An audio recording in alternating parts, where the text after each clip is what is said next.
ओवैसी साहब एक बहुत ही पढ़े लिखे और बहुत ही मंजे हुए राजनेता हैं। मैंने उन्हें मुसलमान के पक्षों को बहुत ही शक्तिशाली रूप में रखते हुए देखा, खासकर पार्लियामेंट में मैंने उन्हें देश की तरफ भी उतना ही समर्पण देखा।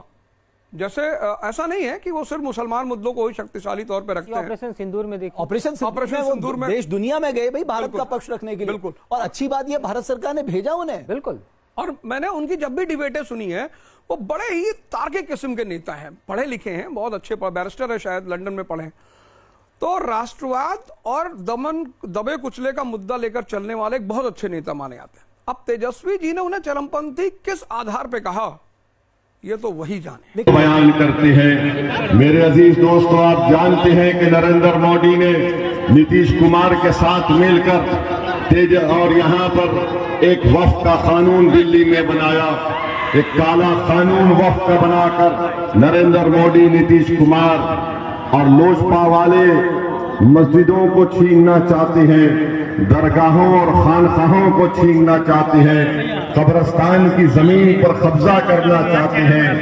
दुनिया ने देख लिया, भारत की जनता ने देख लिया कि कैसे असदुद्दीन ओवैसी भारत के पार्लियामेंट में अकेला था, मगर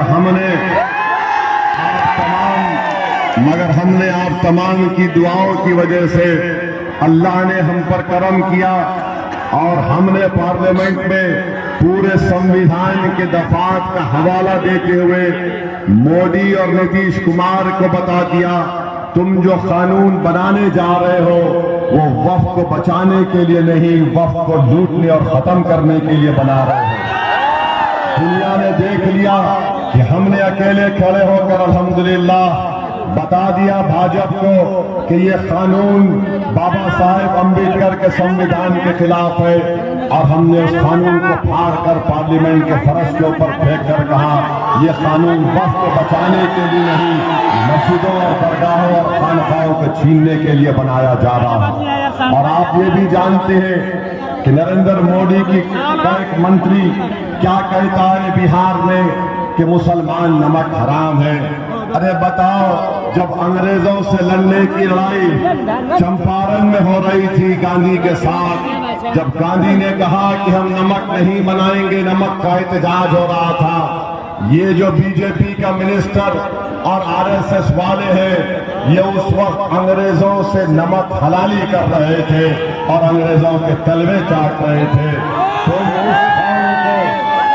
तुम उस समाज को नमक हराम कह रहे हो जिसने अपनी जानों को कुर्बान करके जेल की सोबतें बर्दाश्त करके अंग्रेजों को बिहार और भारत से मारकर भगाया था। तो मेरे अजीज दोस्तों और बुजुर्गों, इस बात का ख्याल रखिए।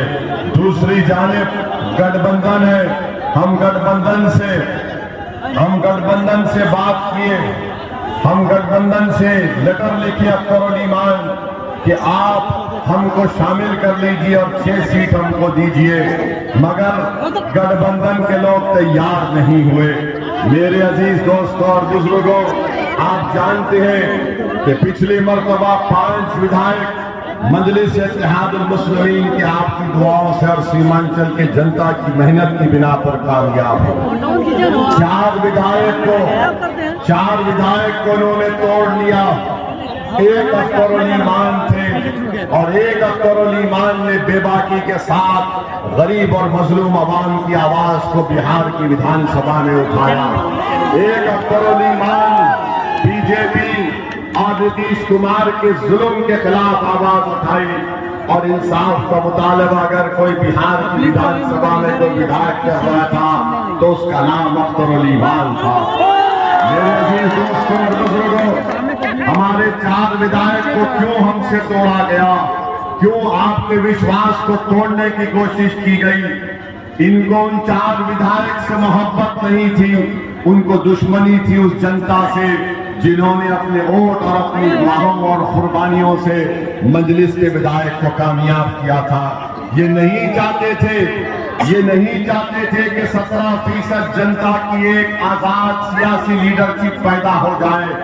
इन्होंने 4 को तोड़ा और ये समझा कि ओवैसी कमजोर हो जाएगा। वो ये नहीं जानते कि तुम 4 को तोड़ोगे तो इंशाअल्लाह जनता 24 को कामयाब। वो ये भूल गए कि 4 को तोड़ने से, वो ये भूल गए कि 4 को तोड़ने से ओवैसी के हौसले पस्त हो जाएंगे। सुनो तेजस्वी और लालू परिवार, तुम कितनों को तोड़ते तोड़ लो, मगर जब तक अल्लाह मेरे साथ है और सीमांचल और बिहार की जनता मेरे साथ है, मुझे उसकी कोई फिक्र नहीं है। मैं पहले भी कह चुका हूं, आज भी आपसे कह रहा हूं कि मैं जब तक जिंदा रहूंगा, कोई मई का लाल, कोई बीजेपी, आरएसएस, राजद गठबंधन का नेता मुझे बिहार आने से नहीं रोक सकता। मैं आता था, आया हूं और आता रहूंगा। मेरी मौत मेरे जिस्मानी सफर को रोक सकती है, मगर याद रखो मेरे अजीज दोस्तों और बुजुर्गों, 17% अल्पसंख्यक समाज बिहार में है और बिहार में 14% यादव है और तेजस्वी यादव 14% को 36% टिकट देता है और जो 17% है उनको बोलता है ये लॉलीपॉप ले लो और दरी बिछाओ हमारे लिए। ये इंसाफ नहीं है। जो 3.5% समाज है वो ये कहता है कि अब की बार मल्ला का बेटा उप मुख्यमंत्री होगा, तो ओवैसी ने ऐलान कर दिया, मजलिस ने आपके इत्तेहाद पर भरोसा करके ये कह दिया अगर 3.5% समाज का उप मुख्यमंत्री हो सकता है तो इंशाअल्लाह 17% समाज का, गुलैया का बेटा या बेटी, सुरजापुरी का बेटा या बेटी, शेरशाहवादी का, अंसारी का, शेख का बेटा इंशाअल्लाह ताला की बार वो कि बिहार का मुख्यमंत्री होगा। आप तैयार हैं इसके लिए? अब लड़ाई उप मुख्यमंत्री की नहीं, अब लड़ाई पटना की गद्दी के लिए की जाएगी। तभी जाकर गरीबों से इंसाफ होगा। आप बताइए, आप सुन लीजिए हमारी बात को। तेजस्वी कहता है कि ओवैसी चरमपंथी है। क्या हम चरमपंथी हैं बताओ आप? इस मजमे में मैं हजारों ऐसे चेहरों को देख रहा हूं जिनके चेहरे पर दाढ़ी है, सर पर टोपी है। ओवैसी के चेहरे पर भी अल्हम्दुलिल्लाह दाढ़ी है, सर पे टोपी है। क्या सब चरमपंथी है? तो तेजस्वी के नजर में चरमपंथी वो है जो एक जमीन व आसमान के खालिक को मानने वाला है। तेजस्वी के नजर में चरमपंथी वो है जो सजदा करके अपनी मस्जिदों को आबाद रखता है। तेजस्वी की नजर में चरमपंथी वो है जो मदरसे बच्चों को कुरान और अहादीस का इल्म सिखाते हैं। तेजस्वी के नजर में चरमपंथी वो है जो हमारी माँ और बहनें अपने सर पर दुपट्टा या हिजाब या बुर्का पहनती है। तेजस्वी की नजर में चरमपंथी वो है जो सच्चाई को उसके सामने बयान करता है। तेजस्वी के नजर में चरमपंथी कौन नहीं है? कौन नहीं है? वो है जो उसके बाप के सामने आकर सर झुकाए। चरमपंथी वो नहीं है जो उसके सामने झुक जाए।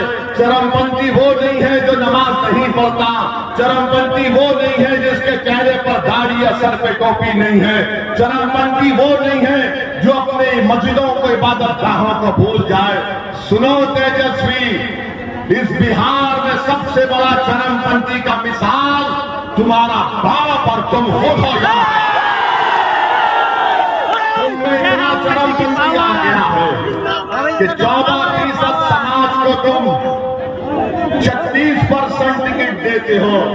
हम पूछना चाहते हैं तेजस्वी यादव से कि आप बताइए, भागलपुर का फसाद किसी को याद हो या ना याद ना हो, मुझे याद है, जिस पर 1000 लोगों को काट कर खेत में डाल दिया गया था। 35 साल पुरानी बात कर रहा हूं। भागलपुर में फसाद में लाशें पड़ी थी खेत में और उनके परिवार के लोग उनको कफन और दफन नहीं कर सके थे। उनकी लाशों के ऊपर गोभी का फूल उग गया। उसका एक बहुत बड़ा आरोप है, उसका नाम कामेश्वर यादव साहब। आज उसी कामेश्वर यादव को लालू परिवार ने इनाम दिया। बताओ मेरे भाई, मैं 5 मरतबा का सांसद हूं, 2 मरतबा का विधायक अल्हम्दुलिल्लाह अल्लाह ने बनाया। मुझे 2 मरतबा बेहतरीन संसद रत्न से नवाजा गया। आज ये लालू का बेटा बोलता है ओवैसी चरमपंथी है। जब 11 तारीख को डालने जाएंगे तो क्या आप बताएंगे कौन चरमपंथी है? इसका जवाब कैसे देंगे आप?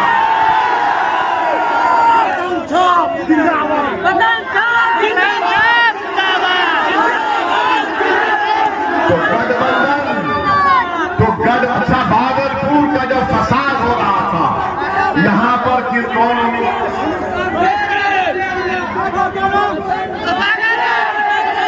गठबंधन का यहां पर उम्मीदवार इरफान है। इरफान से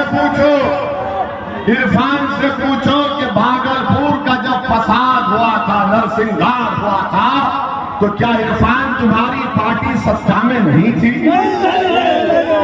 मेरे अजीज दोस्तों और बुजुर्गों, यही 2019 में यूएपीए का कानून बनाया गया, तो क्या इरफान की पार्टी ने इस कानून का सपोर्ट नहीं किया जो अमित शाह लाए थे, जिसकी बिना पर आज पूरे बच्चे बिहार के भी हो, दिल्ली के हो, 5-5, 6-6 साल से जेल में है। तो मेरे अजीज दोस्तों और बुजुर्गों, हम आपसे अपील करने आए हैं कि आप अपना एक वोट 11 तारीख को नुकसान होने मत दीजिए। अपनी सियासी लीडरशिप को बनाइए। आप हमारे भाई को मत देखिए, आप मंजलिस को देखिए, ओवैसी की बात पर यकीन करिए। और लोग बार बार हमको ताना मारते हैं कि ओवैसी यहाँ पर क्यों आता है हैदराबाद को छोड़कर। मेरे भाई, मैं 11 साल से बिहार और सीमांचल का आ रहा हूं और आता रहूंगा। आप अपने इतिहास को मजबूत रखिए, अपनी पार्टी को कामयाब करिए। याद रखिए, अगर आपका विधायक नहीं होगा तो फिर 5 साल आपको नाइंसाफी का सामना करना पड़ेगा। नौजवानों का मुकद्दर पलायन बनाकर रख दिया, बच्चों को स्कूल से महरूम रख दिया, बेटी को डिग्री कॉलेज से महरूम रख दिया। मेरे अजीज दोस्तों और बुजुर्गों, बीजेपी को, नीतीश कुमार को रोकना है, तेजस्वी यादव को, गठबंधन को एक मौसर जवाब आपको देना है। इस विधानसभा से हम आपसे अपील कर रहे हैं कि आप मजलिस इत्तेहादुल मुस्लिमीन के उम्मीदवार को अपनी दुआओं से और अपने वोट से कामयाब और कामरान करेंगे ना। ऐसा तो नहीं कि यहां से निकलकर फिर आप भूल जाएंगे। याद रखिए, हमारे भाषण सुनने को तो लोग बहुत आते हैं, मगर जब वोट डालने की बात आती है तो उस शिद्दत से वोट पड़ना चाहिए जो आज यहाँ पर आप आकर मोहब्बत के मुजाहरे कर रहे हैं। तो 11 तारीख के दिन इस विधानसभा में क्या पुकार होगी कि हर जगह पतंग पतंग है। हमारे माँ बहनों से अपील कर रहे हैं, बुजुर्गों से अपील कर रहे हैं कि आप पतंग के निशान पर वोट लगाकर अपनी पार्टी को, अपनी क़यादत को कामयाब करिए। आपका एक वोट नरेंद्र मोदी के काले वक्त कानून के खिलाफ आपका एहतजाज होगा। आपका एक वोट सीमांचल और बिहार के गरीबों की एक आवाज बनकर विधानसभा में गूंजेगा। आपका एक वोट पतंग साहब पर, तेजस्वी के मुंह पर जवाब होगा जिसने आपको चरमपंथी कहा। याद रखिए, आपने पिछले 40-50 साल से मुख्तलिफ सियासी पार्टियों को वोट दिया, मगर आपको हमको क्या हासिल हुआ बताइए? गरीबी हमारा मुकद्दर बन गई, बेरोजगारी हमारा मुकद्दर बन गई, जमीन कटाव हमारा मुकद्दर बन गया। पुल नहीं है, हमको कश्ती में बैठकर अपनी जान को खतरे में डालकर जाना पड़ता है। हमारी बेटियों के लिए अस्पताल नहीं है, जजगी के लिए। ये सब मसाइल है। इसका हल एक ही है कि आपके पास सियासी ताकत हो। हम किसी समाज के खिलाफ थे ना कभी रहेंगे इंशाअल्लाह। ये हमारे बीजेपी, आरएसएस और तेजस्वी चरमपंथी कहते हैं, अरे जब देश को जरूरत पड़ी पहलगाम के बाद ऑपरेशन सिंदूर में अगर किसी ने सऊदी अरब, कुवैत, बहरीन, अल्जीरिया जाकर पाकिस्तान के खिलाफ उस सरजमीन में बैठकर भारत का परचम लहराया तो उसका नाम ओवैसी था। खैर कोई बात नहीं, ये तेजस्वी जानता नहीं सियासत क्या है, अभी दूध के दांत नहीं निकले उसके। याद रखो ये उम्र का भी कच्चा है और जबान का भी कच्चा है, तो गठबंधन इंसाफ नहीं कर सकता।